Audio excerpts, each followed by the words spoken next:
어느 날 예수님의 제자들이 조용히 예수님께 나왔습니다. 그리고 은밀하고도 간절한 청을 주님께 드렸습니다. 그것이 무엇인가 하면, 주여, 우리에게 믿음을 더하여 주십시오. 우리에게 믿음을 더하여 주십시오. 제자들이 이런 청을 예수님께 드리기까지 몇 차례 예수님으로 하여금 믿음이 없는 자들이라고, 믿음이 적은 자들이라고 하는 책망을 들은 적이 있었습니다. 한 번은 아시는 대로 갈릴리 바다에서 풍랑을 만났을 때 그들은 당황하여 주무시는 예수님을 허겁지겁 깨웠습니다.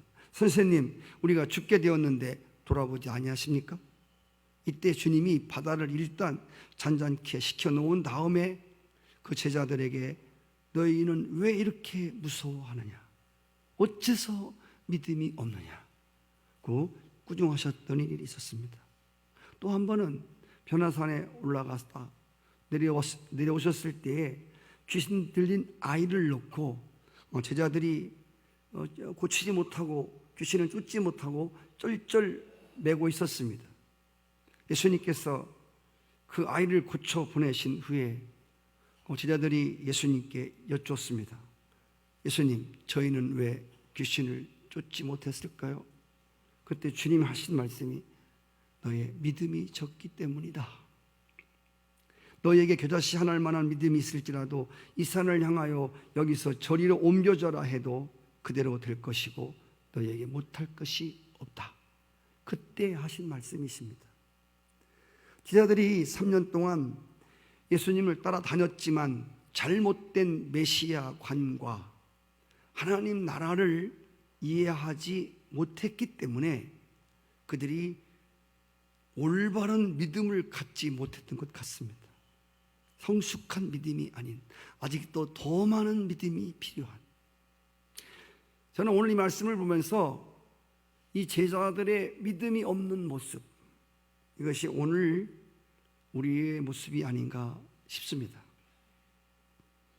평소에 교회에 나올 때는, 평소에 아무런 문제가 없을 때는 내게 믿음이 있거니 하던 신앙인들도 막상 문제에 부딪혔을 때에는 당황하고 또 믿음이 없음을 그대로 드러내는 것이 일수인 것입니다. 훈련은 잘하는데 실전에 약한 사람이 있습니다.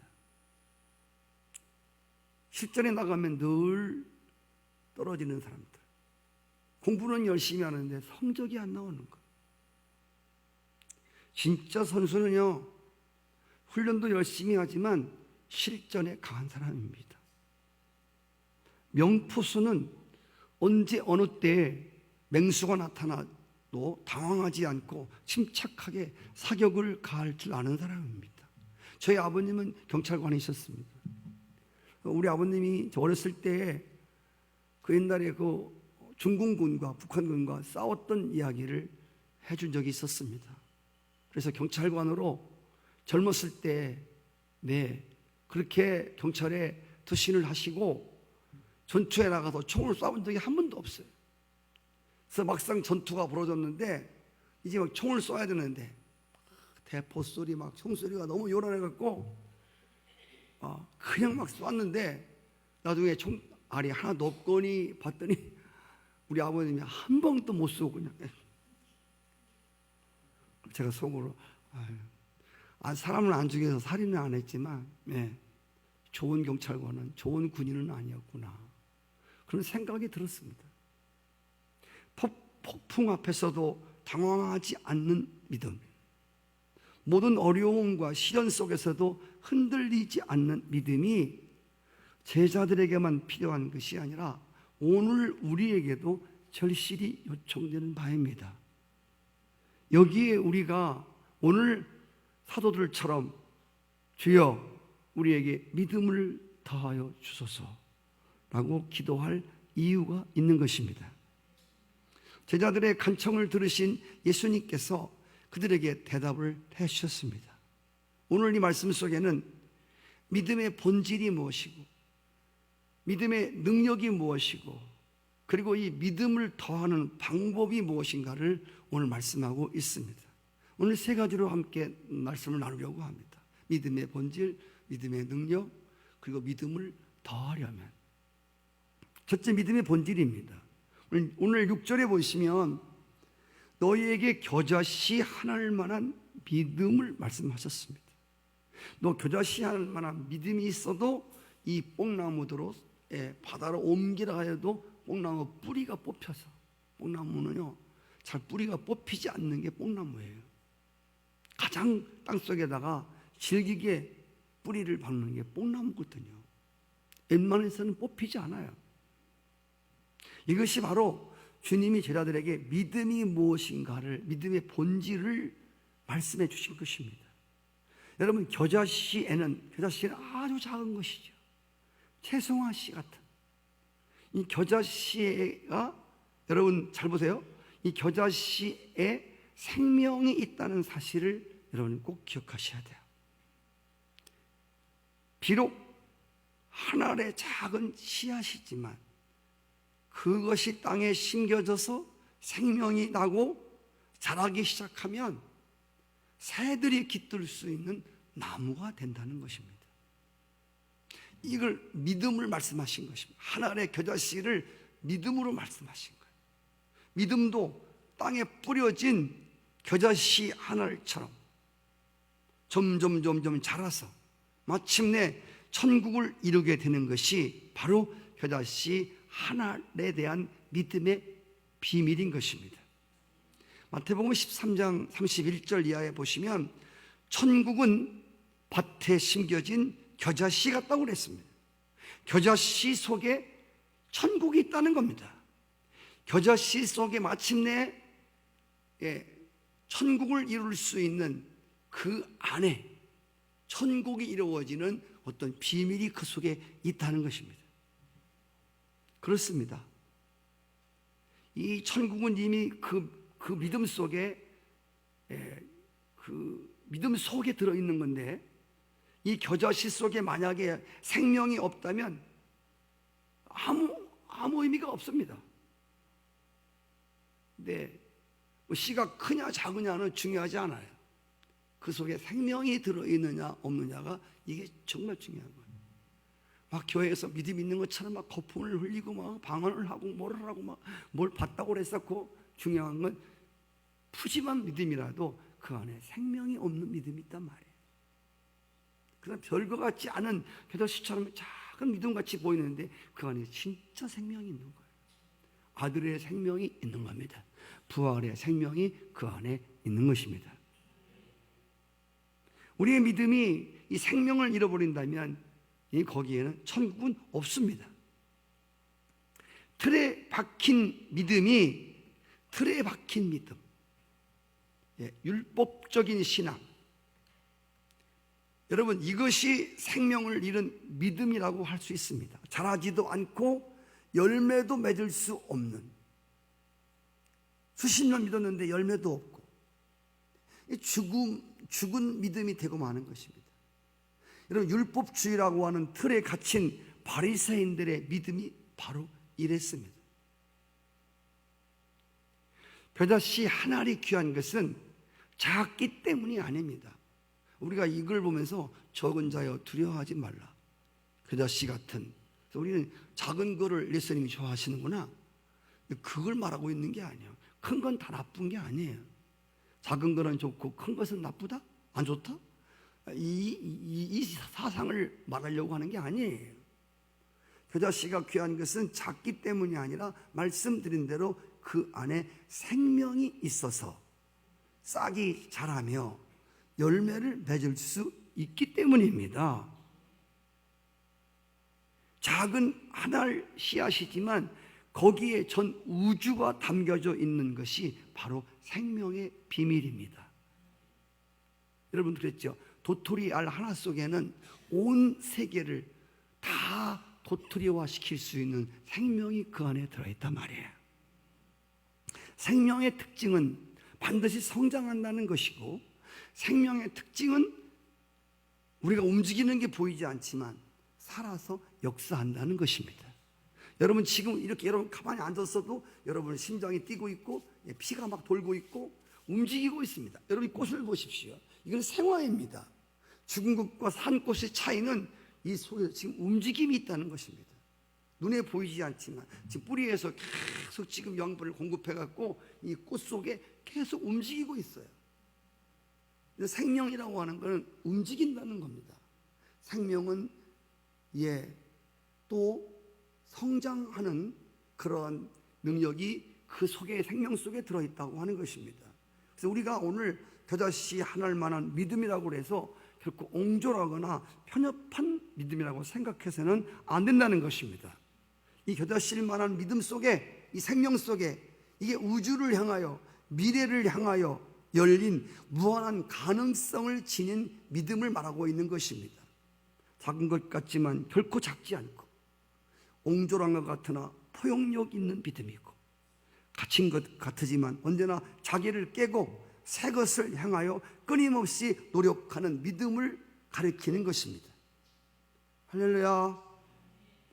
움직이지 않고 있는 것 같지만 계속 역동적으로 움직이는 것이 바로 겨자씨의 생명이며 믿음이라고 하는 것입니다. 예수님께서 이 땅에 오신 것은 조문화되고 화석화되어 버린 율법 속에 생명을 불어넣기 위해 오신 것입니다. 에스겔이 본 환상의 골짜기에 많은 흩어진 마른 뼈들이 있었습니다. 아무런 구실도 못하고 능력도 발휘하지 못하는 뼈다귀들에게 그 속에 생명을 불어넣어서 살아 움직이는 군대가 되도록 하시는 것, 이것이 주님이 살아나신 부활의 놀라운 생명이며 능력인 것입니다. 예수님 이후에 이 하나님의 생명이 있는 말씀은 율법 조문 속에 머물지 아니하고 예수님의 삶 속에 그리고 믿는 이들의 생활 속에 역동적으로 나타나게 되었다는 것입니다. 하나님은 죽은 자의 하나님이 아니라 산 자의 하나님이십니다. 오늘도 살아 역사하시는 하나님과 교통하기 위해서는 살아 움직이며 날마다 자라는 믿음, 어제에 매이지 않고 내일을 향해서 항상 자기를 변화시켜가는 믿음이어야만 합니다. 어제의 믿음으로 오늘을 살 수 없다는 말, 이거는 진실입니다. 어제는 어제의 믿음으로 사는 것이고 오늘은 오늘의 믿음으로 오늘을 사는 것입니다. 그 다음에 주님께서 믿음의 능력에 대한 말씀을 오늘 본문에서 하시고 계시는데, 믿음의 본질을 이해해야 할 때 믿음의 능력을 바르게 우리가 이해할 수가 있습니다. 겨자씨 하나일 만한 믿음이 있으면 뽕나무로 하여금 뿌리채 뽑혀서 바다에 심기어지게 할 수 있다는 것입니다. 잘 들으셔야 돼요. 믿음만 있으면 뽑히지 않는 뽕나무도 뽑혀서 바다에 심겨지게 할 수 있다고 하는 것. 마태복음 17장 20절에는 산을 옮길 수 있다고 하셨습니다. 뽕나무를 뿌리채 뽑아 옮길 수 있고 마태복음에는 큰 산을 옮길 수 있다는 겁니다. 겨자씨와 산, 겨자씨와 뽑히지 않는 뽕나무를 뽑아 옮기는 것. 여러분, 이거 얼마나 대조적인 말씀입니까? 겨자씨 하나일 만한 작은 믿음이 산을 옮길 수 있다? 뽕나무를 뽑혀서 바다로 던질 수 있다? 이게 바로 주님이 겨자씨 속에 들어있는 믿음의 능력을 말씀하고 있는 것입니다. 겨자씨 하나일 만한 믿음 속에 산을 옮길 만한 에너지가 그 속에 들어있다는 것입니다. 사람들을 평가하고 사람들을 판단할 때 드러난 것만 보고 평가하려고 합니다. 그러나 여러분, 겨자씨는 눈으로 보기에는 너무도 작은 것이어서 저게 무슨 산을 옮길 만한 능력이 나타나겠어? 무슨 저렇게 믿는 사람이 뭘 하겠어? 우리가 이렇게 사람들을 겉으로 평가할 수 있단 말입니다. 저 예수 믿은 지 얼마나 안 되는 사람들이 저 사람이 무슨 능력이 있겠어? 뭐 이렇게. 성도 여러분, 그 블레셋 장수, 구척 장수 골리앗을 무너뜨린 건 다윗의 물맷돌이었습니다. 할렐루야. 물맷돌이 중요한 것이 아니라 비록 다윗은 작은 겨자씨만한 구척 장수 골리앗에 비해서는 겨자씨 같은 작은 존재였지만 그 안에, 할렐루야, 그 안에 겨자씨 같은 그 다윗 속에 생명이 있었습니다. 그 물맷돌이 아주 작은 것이지만 그 안에 믿음이 있단 말이에요. 할렐루야. 그래서 앞에 있던 장애물을 꺾어버리고 이스라엘에게 큰 승리를 가져다 주는 놀라운 일이 일어났습니다. 여러분, 예수님 당시 많은 사람들이 예수님을 영접할 수 없었던 것은 겉으로 보기에 너무도 가난하고 너무도 초라한 모습이에요. 제가 말씀드렸죠. 특별히 어떤 사람들은 예수님에게 매력을 느낄지 모르겠지만 그 따라다니는 12명이 진짜 꼴불견인 거예요. 진짜 그 당시 겨자씨 같은 존재들이야. 어떻게 저런 사람을 데리고 다녀? 어떻게 메시아가 그리스도가 그래 사람이 없어 12명 뽑는데 그래 저런 우리가 다 안다. 야, 베드로 불황무식하여 배운 것도 하나도 없는 사람.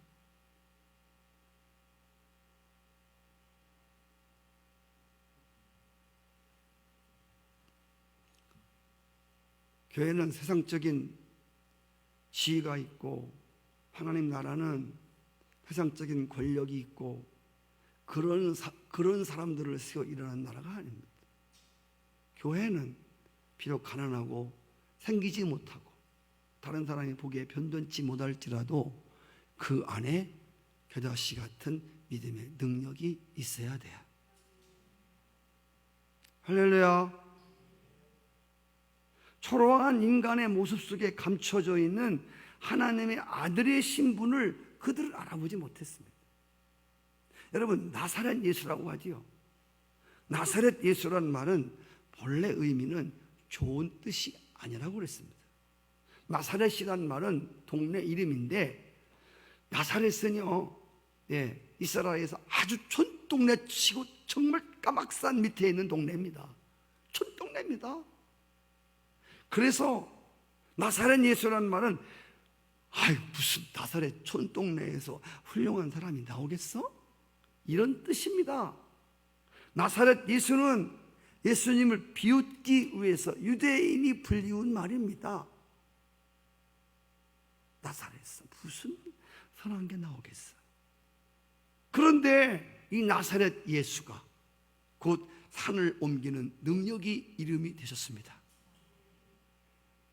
오늘로 귀신을 쫓는 이들을 오늘로 나사렛 예수 이름으로 명하노니 그들이 빈정거리고 그들이 비하시켰던 나사렛 예수 이름, 그들은 겨자씨같이 보았지만 그 속에 생명이 있었고 그것이 바로 능력이 되었다는 것입니다. 그래서 그리스도인이란 말은 아시는 대로 안디옥 교회에서 불려진 말인데 유대인들이 업신 여기기 위해서 그리스도인이라고 부르기 시작했습니다. 저것들, 우리로 말로 말하면 저것들, 예수쟁이들이야 저거, 예수쟁이들. 유대인들이 예수 믿는 사람들을 싫어했거든요. 그래서 그들에게 별명을 붙였는데 예수쟁이, 이걸 조금 세련된 말로 그리스도인 이렇게 부르는 거야. 저것들, 예수밖에 모르는 것들, 저것들 아주 담아뒀어 아주. 이렇게 아주 겨자씨같이 깜보고 멸시하는 그 이름이 그리스도인이었습니다. 그런데 여러분, 오늘날 그리스도의 이름이 예수의 생명과 능력을 고스란히 담고 있는 이름이 되었단 말입니다. 할렐루야. 여러분, 그리스도인이라는 이름을 부끄러워하십니까? 자랑스럽습니까? 네. 아멘. 크게 하는 사람만 자랑하는 것 같아. 그리스도인이라고 얼마나 자랑스럽습니까?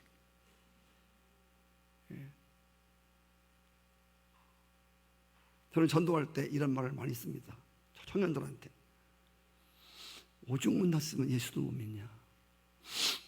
근데 그 지나고 나 보니까 전도를 받은 중에서 목사님 전도가 가장 가슴에 꽂혔다는 거야.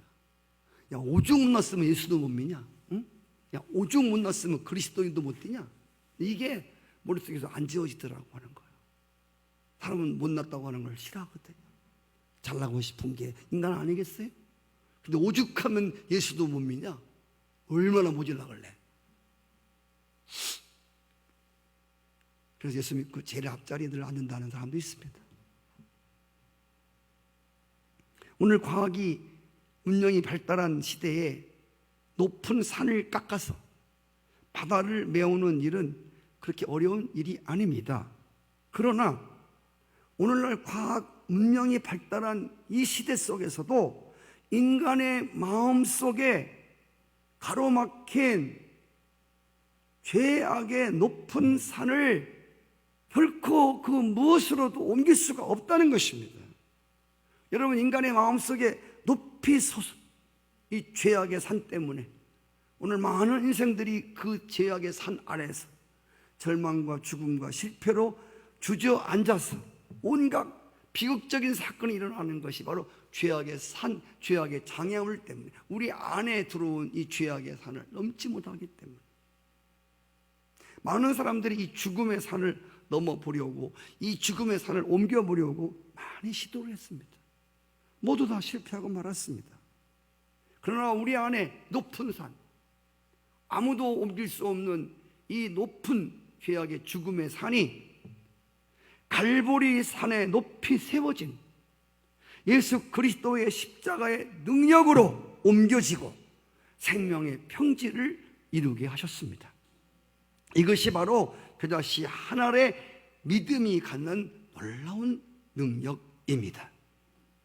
이러한 믿음의 능력이 오늘 우리를 자유인이 되게 하셨습니다. 넘을 수 없는 산을 넘게 만들었습니다.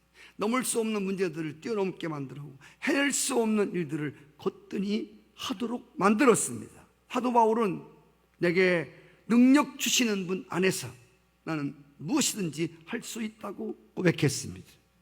이것이 바로 믿음의 능력을 가진 겨자씨만한 믿음 속에 정말 나타나는 능력인 줄로 믿습니다. 죽음의 산을 평지와 같이 넘을 수 있는 사람들에게 두려움이란 있을 수 없습니다. 겨자씨만한 믿음, 뽕나무를 옮긴다는 말은, 산을 옮긴다는 말은 적은 능력으로 큰 일을 해낼 수 있는 것이 바로 겨자씨 믿음입니다. 예수님이 빌라리아 교회를 칭찬하시면서 적은 능력으로 큰 일을 행했다는 것입니다.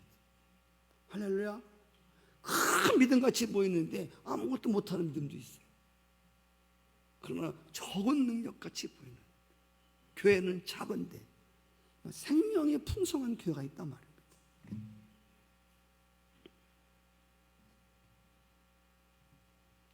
여기서 여러분 정말 중요한 것 한 가지는 한번 따라해 줄까요? 믿음은, 크게, 믿음은 반드시 쓸 때만 그 능력이 나타난다.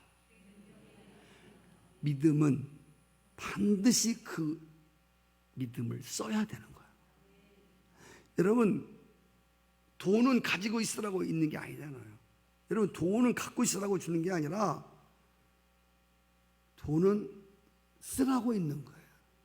잘 들어봐요. 제가 쉬운 말로 얘기드릴게요. 믿음을 쓴다는 말을 많은 사람들이 어려워하기 때문에 제가 돈과 믿음으로서는 비유가 안 되지만 쉽게 이해를 시키기 위해서 돈을 쓸 때 돈의 위력이 나타나는 겁니다. 여러분, 1,000원짜리, 500원짜리, 5만원짜리 위력은 달라요. 5만원짜리를 쓰면 많은 걸 가꿀 수가 있어요. 10만원짜리 수표, 1,000만원짜리 수표를 쓰면요 많은 걸 가꿀 수 있어요. 믿음도 써야 됩니다. 믿음은 부둥켜 안고 살라고 주신 것이 아니라 믿음은 쓰라고 주신 거예요. 오늘 많은 성도들이 믿음을 써야 할 때 믿음을 쓰지를 못하는 거예요.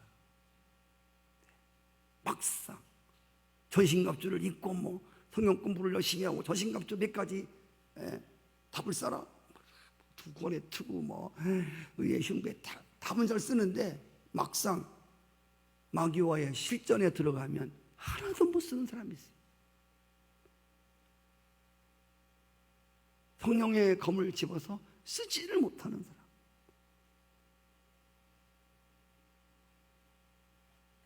그래서 오늘 믿음의 능력은 반드시 믿음을 쓸 때만 나타난다.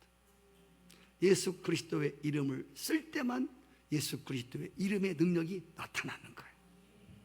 어떤 사람들은 내가 예수의 이름으로 귀신아 나가라 해서 안 나가면 어떡하지? 여러분 때문에 귀신이 나가는 게 아니에요. 그리스도의 이름에 그 능력이 있는 것이에요. 우리가 믿는 거는 뭐 우리의 어떤 걸 우리의 뭐 언어의 소리 지름을 믿는 게 아니고 그리스도의 이름을 믿는 것이에요. 그 이름 속에 들어있는 그리스도, 예수, 자기 백성을 죄에서 건지는 이름. 할렐루야. 그래서 많은 성도들이 그 이름에 대해서 잘 쓰지를 못해요. 그래서 제가 기도하는 사람들을 보면 뭐 예수님 도와주세요 이런 것만 기도할 줄 알지 실제로 우리에게 주신 어마어마한 능력을 쓸 줄을 몰라요. 쓰는 교인들이 많지는 않아요. 예수의 이름으로 산 같은 문제들아 바다로 옮길지어다. 찌어다를 못해. 찌어다를 옮겨주세요. 어떻게 해요? 옮겨주세요. 쓸 줄을 몰라. 주님이 말씀하십니다. 야, 너에게 줬잖냐? 너는 왜 나하고 너한테 내가 그 문제를 풀 수 있는 너한테 열쇠를 줬잖냐? 열쇠 줘. 맨날 경비실에 와서 문 닫으세요. 아줌마 열쇠 없어요? 있어요. 그거로 따요. 쫓아오지 말고. 우리들이 하나님이 우리에게 예수 그리스도 이름에 놀라운 권세를 주셨잖아요.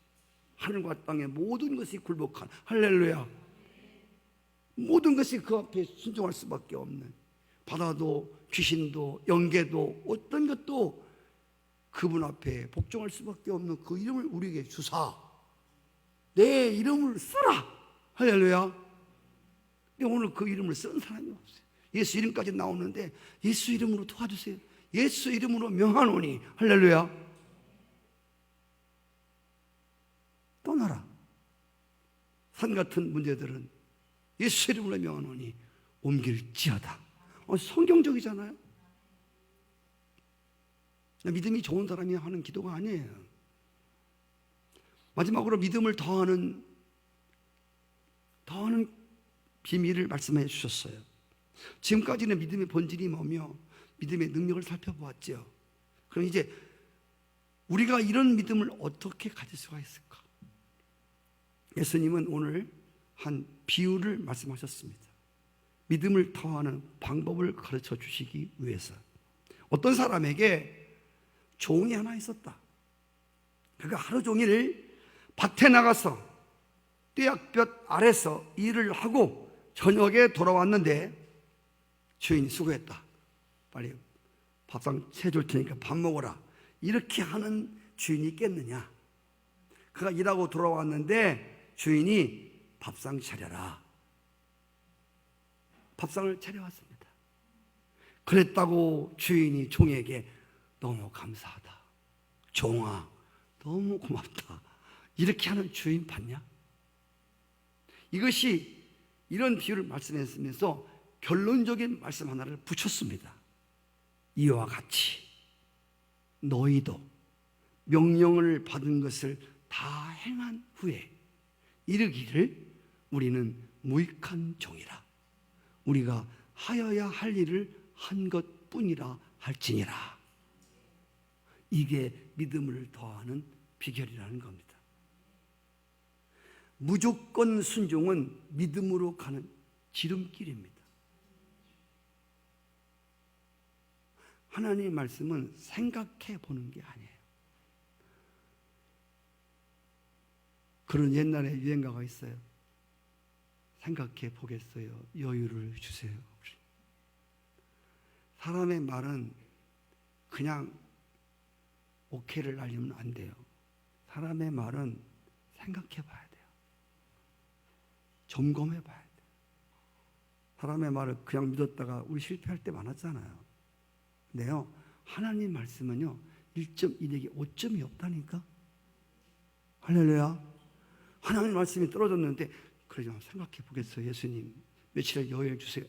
이건 진짜 생각하면 사탄이 무슨 생각을 주겠습니까? 그래서 하나님의 말씀은 거기는 토가 다 달아서 하나님 말씀은요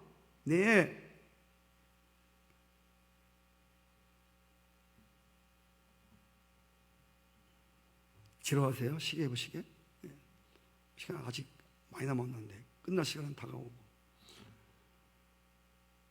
여러분, 무조건 순종은 믿음으로 가는 지름길인데 아시는 대로 믿음의 선조라고 했던 이 아브라함의 발자취는 하나님이 하란을 떠나라, 너 정든 고향을 떠나라 할 때 하나님의 부르심에 무조건 순종하는 데서부터 시작이 됩니다. 아브라함이 믿음의 조상이 될 수 있었던 것은 하나님 말씀 떨어지면 그는 무조건 순종하는 거예요. 왜? 하나님 말씀이기 때문에. 12 제자들도 그들의 믿음도 어떻게 시작되었냐면 나를 따르라. 예수님의 부르심에 모든 것을 버려두고 무조건 순종하고 쫓으면서 시작이 된 겁니다. 다 버리면 어떻게 되는 거예요? 지금 떠나야 돼요? 꼭 지금 가야 돼요? 이렇게 안 물었습니다. 아들을 바치라 할 때 꼭 바쳐야 돼요? 다른 거 바치면 안 돼요? 뭐 이렇게 대꾸를 달지 않았어요. 순종에는 무엇 때문이라고 하는 이유나 조건이 붙을 수 없습니다. 하나님 말씀에 순종하는 것은 사실 어떤 이유나 조건이 필요 없어요. 그것은 믿음이 없기 때문에 하는 거예요. 사실 명령을 받은 것을 다 행한 후에 이게 무엇입니까? 그 주인이 어떤 명령이든지 다 순종한다는 것을 의미합니다. 요한복음 2장에 보시면 가나 혼인잔치에 예수의 어머니가 그 제자들을 보고 말씀했습니다. 그가 무슨 말씀을 하든지 그대로 순종해라. 할렐루야. 그게 어렵든지 그게 쉽든지 그게 여러분 늘 이해가 되든지 네 생각에 맞든지 안 맞든지 그분이 명령하시면, 그분이 말씀하시면 무조건 순종해라. 할렐루야. 여러분, 그래서 하나님의 영광이 드러나는 놀라운 하늘의 기적을 그날 그 자리에 베푸신 것입니다. 무조건적인 순종 없이 절대 믿음은 생기지 않습니다. 그래서 여러분, 무조건 순종하지 않는 사람들 가운데는 두 종류의 사람들이 있습니다. 순종하지 않는 사람들, 하나님 말씀이 떨어질 때 무조건 순종하지 않는 사람들이 한 가지는 교만한 사람, 자기 생각과 자기의 그런 편견이 늘 옳다고 생각하는 사람, 예수님 말씀보다는 내 판단이 더 맞을걸? 그래서 이 사람은 한마디로 교만한 사람이에요. 또 하나는 자기의 약함을 내세워서 주님의 명령에 불순종하며 합리화시키는 사람들. 여러분, 교만하여 불순종에 빠진 자는 자기의 신분을 잘 드셔야 돼요. 교만한 사람들은, 불순종하는 사람들은 내가 누군지를 모르는 사람이에요. 자기 정체성을 잃어버린 사람들이에요. 자기 신분이 내가 누군지를 모르는 사람들은 교만하고 불순종에 빠질 수 있어요. 여기 성경에 주님이 믿음을 더하는 말씀하실 때 종 이야기를 했습니다. 여러분, 종이 뭔지 아시죠? 종은 노예를 말합니다. 예수님께서 이 비유에서 말씀하셨습니다. 종이 뭐냐면, 종은요 일정한 값에 팔려온 사람입니다. 자기를 산 사람에게, 그 주인에게 평생 그 주인을 섬기며 사는 신분이 종입니다. 우리 그리스도인들은 다 주님의 종입니다.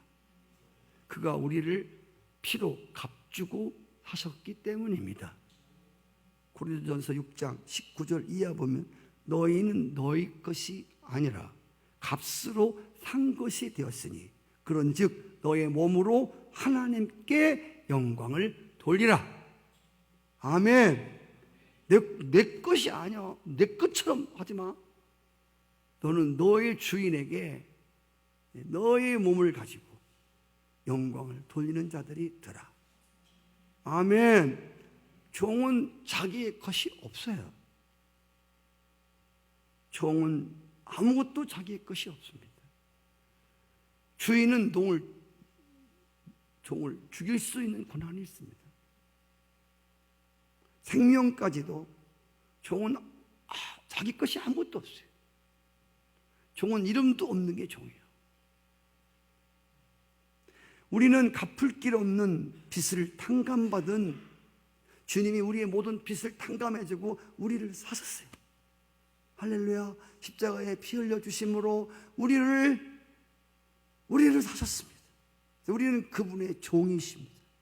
그래서 우리에게는 주인에게 순종하고 감사하고 겸손함으로 섬김. 아멘. 이것이 종의 신분인 것입니다. 항상 이 종은 주인을 위해서 일하는 종. 하루 종일 떼약볕에서 일했어도 또 주인의 시중을 또 돕니다. 하루 종일 일하고 왔는데 또 시키는 거야. 하루 종일 일했는데 좀 쉽시다. 내가 기계입니까? 이런 소리를 종은 할 수가 없는 거야.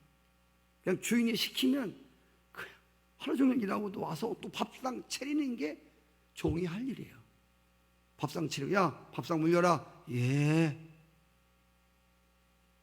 진짜 종은 속까지 종이 돼야 돼. 껍데기는 종인데 속은 주인이야. 주인이라고 개딱 같으네 진짜로. 아이고, 진짜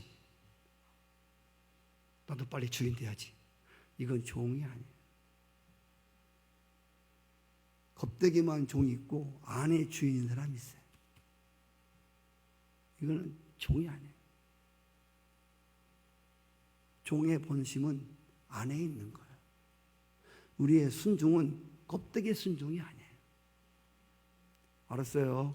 순종하면서 그냥 속으로 그냥 온갖 불평불만 그냥 설거지 좀 해라. 알았어요? 접시 두개 깨먹고 하기 싫은 거. 제가 저희 사람 밭에 가서 물 좀 주는데 여보 이걸 해갖고 왜 이렇게 날 고생시킵니까? 응? 이거 탭이 실려 날라야지. 왜 이걸 해야 됩니까 내가? 우리 사람들 할 말이 여보 그렇게 하려면 빨리 가 집에 하려면 조용히 하고 입 좀 다물고 좀 그냥 소처럼 일해주든가 그렇게 말하려면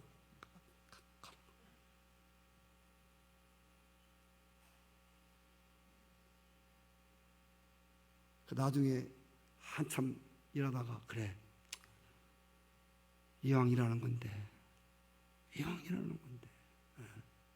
좋은 마음으로 해야지. 그런 마음에 회개하는 마음이 또 여러분 종은 그 본심이 중심이 중요한 거예요. 할렐루야.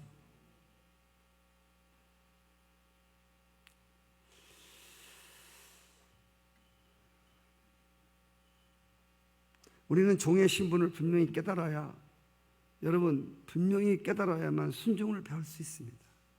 우리의 신분을 잃어버리면 우리는 교만한 사람이 될 수 있어요. 내가 목회하면서 가끔씩 자기 신분을 잃어버리는 사람들이 있어요. 조금 뭘 안다고, 조금 뭐 배웠다고 교만해서 아까 겉으로는 순종하는데 속으로는 이런 들은 오래 가지 못해요.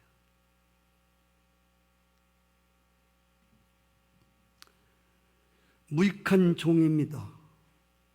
나는 해야 할 일을 한 것뿐입니다. 이게 진짜 고백이 안 되면, 이 고백이 나오면 틀림없이 그 사람에게 하나님 믿음을 다해 주십니다. 제가 하나님께 기도하는 종이지만 저도 하나님의 일을 해놓고 하나님 내가 이런 일 했는데 저런 일 했는데 믿음 더해 주세요. 이거는 종의 자세가 아니에요. 내가 하나님 얼마나 일을 많이 안 좋아하십니까? 내가 이것도 하고 저것도 하고.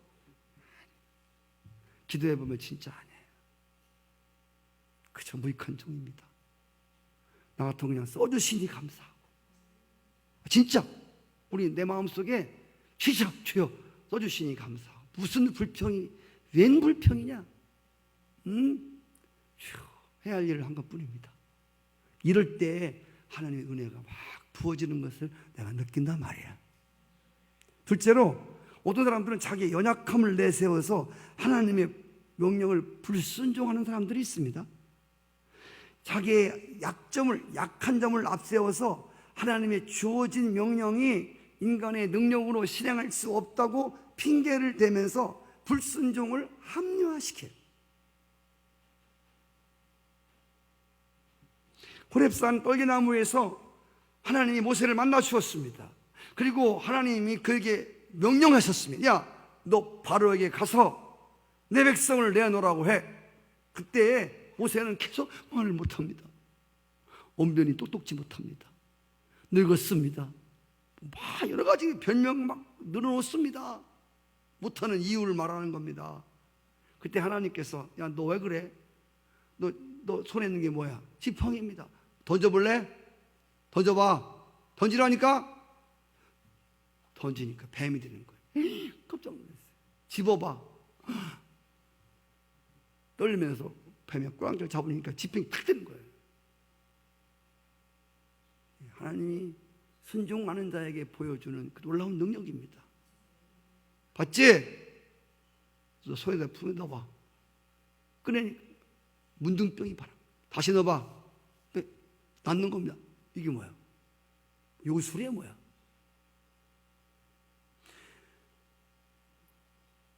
순종하는 자에게 나타내시는 하나님의 능력을 체험하고, 모세는 바로에게 가서 수많은 하나님의 이적과 능력으로 강팍했던 바로를 굴복시키고 이스라엘을 건져냅니다. 모세는 믿음이 어디서 오는지를 철저히 배웠습니다. 여러분, 믿음을 더하소서. 믿음이 어디서 옵니까? 믿음은 순종하는 데서 오는 것입니다. 그 나중에 그가 홍해 바다 앞에서 막 백성들이 막 일어날 때, 돌로 막 때리려고 할 때 모세는 두려워하지 않았습니다. 왜? 하나님을 믿는 믿음이 있었기 때문에. 그리고 오늘날 너희를 구원하시는 하나님의 구원을 봐라. 할렐루야. 담대히 외칠 수 있었습니다. 저는요, 야, 예수님이 진짜 믿음 좋으신 분이에요. 돌을 옮겨 놓아라. 옮겨놨어요. 나사로야 나와라. 썩었는데 안 나오면 어떡하신다고. 무슨 개망신 당하려고. 그래, 세상에 그런 모험을 하셔. 믿음은 여러분 모험입니다. 예수님 참 믿음이 좋으신 분이야. 아멘. 우리가 믿는 믿음의 주님이시에요. 우리는 그분의 생명을 받은 사람들이에요. 할렐루야. 하나님은 인간의 약함과 무능력을 아셔요. 근데 계속 우리에게 순종할 것을 요구하시는 거예요. 그것도 무조건적인 단순한 순종입니다. 베드로 보고 바다 위로 오라고 할 때 단순히 뛰어내렸으면 단순한 순종이 믿음을 자라게 하는 것입니다. 현대인들은 하나님의 말씀을 말씀대로 받아들이지 않고 있을 뿐더러 자기 처지를 합리화시켜서 결국 불순종의 길을 걸어가고 있습니다. 그럴듯한 핑계와 구실을 내세우지만 말씀을 따르지 아니하고 자기 뜻을 따라서 하는 거예요. 어쩔 수 없었다는 둥, 결국은 불순종의 길이에요. 사람으로 이해할 수 있습니다. 핑계와 구실을. 그래서 말씀을 따르지 않는 거예요. 주의 뜻이 그렇게 분별되는 게 아니거든. 여러분, 말씀을 순종하는 것은 정말 순환의 길이고 십자가의 길입니다. 주님이 걸어가신 순종의 길은, 아버지 뜻에 순종하는 주님의 걸음은 거기에 땀방울이 있었고 거기에 핏방울이 떨어졌습니다. 우리가 걸어야 할 순종의 길에도 어쩌면 땀과 피가 있을 수도 있습니다. 이 피를 안 흘리려고, 땀 안 흘리려고 그냥 자기 갈 길을 가는 거죠. 쉬운 대로, 편한 대로, 요령대로 가는 거죠. 그래서 우리가 이 믿음을 더하는 비결이 순종하는 것인데, 믿음을 더하는 것은 순종할 때 믿음이 더해지는 거예요. 왜 여러분 믿음이 이렇게 없는 줄 아세요? 왜 믿음이 안 생기는 줄 아세요? 순종을 안 하니까 믿음이 안 생기는 거예요. 여러분 순종하면 여러분을 쳐서 복종시켜서 여러분 어렵고 힘들어도 복종해 보시라니까. 그럼 내 안에 믿음이 오는 거예요. 할렐루야. 성령의 감동과 감화에 순종을 하세요.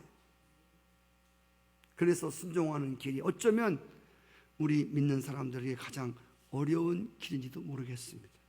사랑하는 여러분, 여러분 앞에 있는 많은 문제들이 산처럼 쌓여 있습니다.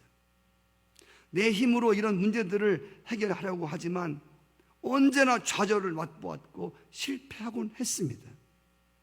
많은 사람들이 이 높은 산 아래서 절망에, 깊은 절망에 자기 삶까지 포기하는 사람도 많습니다. 어떻게 할지 방황하고 우왕좌왕하는 사람들이 많습니다. 이제 우리의 믿음 없음을 고백하십시다. 여러분, 우리가 핑계대지 말고요, 그냥 나 믿음 없어서 그랬어, 그렇게 하세요. 아멘. 어떤 일 할 때 이렇게 해서 저렇게 해서 그러지 마세요. 그냥 믿음이 없어서 그렇게 했다고 그래요.